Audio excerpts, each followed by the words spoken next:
My name is Jim Dykesdahl, and I am a senior consultant and portfolio manager at DeMarche. And thank you for joining me today as I go through our key takeaways from our first quarter 2020 capital market review. As you know, first quarter was a very volatile quarter. We saw a tremendous downturn in the markets from February to the end of March. The S&P reached its all-time high of 3,386 as recently as February 19th. But a few weeks later, on March 23rd, it dropped to a low of 2237 before rebounding to 2585 at quarter's end.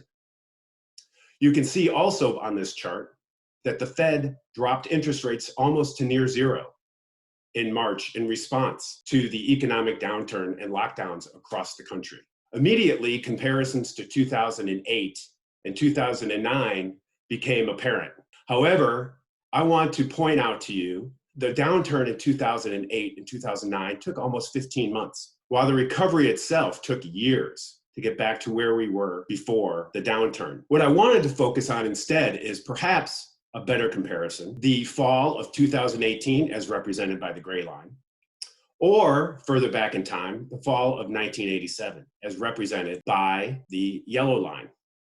And since this crash we saw in March was not a financial crash per se, I thought these were better comparisons. So let's take a look at those a little bit more closely. The red line is the environment we're in now. Fast, tremendous downturn, and almost a 50% recovery as of this week in May. Fall of 2018, we saw the tariff and trade and Fed rate increases impact the market. But 5 months later, we had a recovery to 100% or back to its high. In 1987, tremendous downturn in a very short amount of time, in almost 16 months, back to 100%. Adding fuel to the fire was oil prices. In March alone, oil fell 42.2%. on a double whammy of price war and a slack in demand. This added uncertainty and volatility to already stressed markets. So how bad of a quarter was it?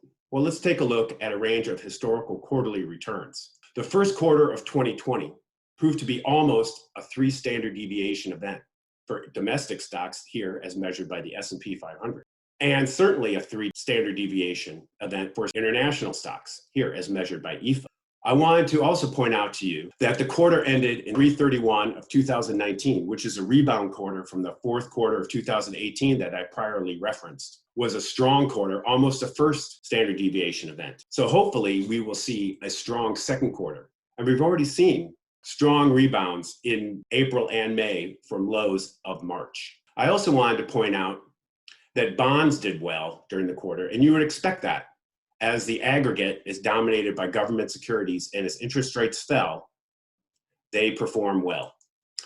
So I wanted to dig in a little bit deeper on domestic equities. Value did not do well, and small cap was hit the hardest.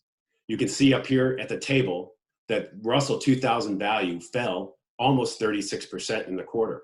And that was led by energy stocks, which were the hardest hit, obviously, with the fall in oil prices. You can see growth stocks have held up relatively well over the longer term, but still, even given this downturn, look fairly valued or still slightly overvalued compared to their long-term price earnings averages. Value looks cheap, and maybe in this type of environment, it's a good time to make sure we reallocate and rebalance our portfolios to take advantage of this perceived cheapness. Another thing I wanted to point out is international stocks did not perform well in the quarter. They were struggling also and underperformed the US in the quarter by a couple of percentage points. One of the reasons that US has done so well over the much longer term, 10 years as over 10%, is that the US has a market weight in technology of 36%, which far outweighs EFA of 13%. You can see here that EFA is also overweighted in slower growing consumer stocks, such as financials, commodities, and industrials compared to the US. So we're seeing stronger growth in the US led by more vibrant companies. The other part of this quarter I wanted to point out was the only thing that performed well were Treasuries or government agency securities. I mentioned the Bloomberg Barclays aggregate already, 3.1% in the first quarter return. but high yield and bank loans lower on the credit spectrum did not perform as well. As interest rates fell, and you can see here by this line of interest rates, this is the 5-year constant maturity rate, Treasury, it fell from the end of 18 all the way down here to 37 basis points at the end of March. Corporate bond spreads widened out tremendously. And in this case, these are investment grade corporate bonds. And at the end of March, we had a yield of 3.68%. However, that 3.68% is still not as high as it was at the end of 2018. This up here is represented by this line here. So while spreads have widened out dramatically, the yield is still rather modest. However, this widening spread is a potential for return in investment grade bonds. As that spread tightens, the total return on investment grade bonds, in addition to the lower credit quality of high yield and bank loans, will perform very well.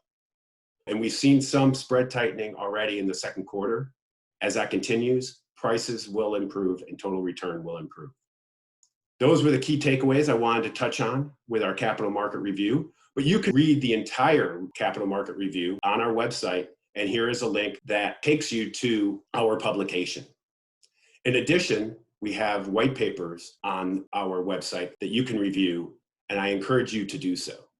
Thank you again for joining me for this short talk through the key takeaways of our capital market review, and I thank you for your participation.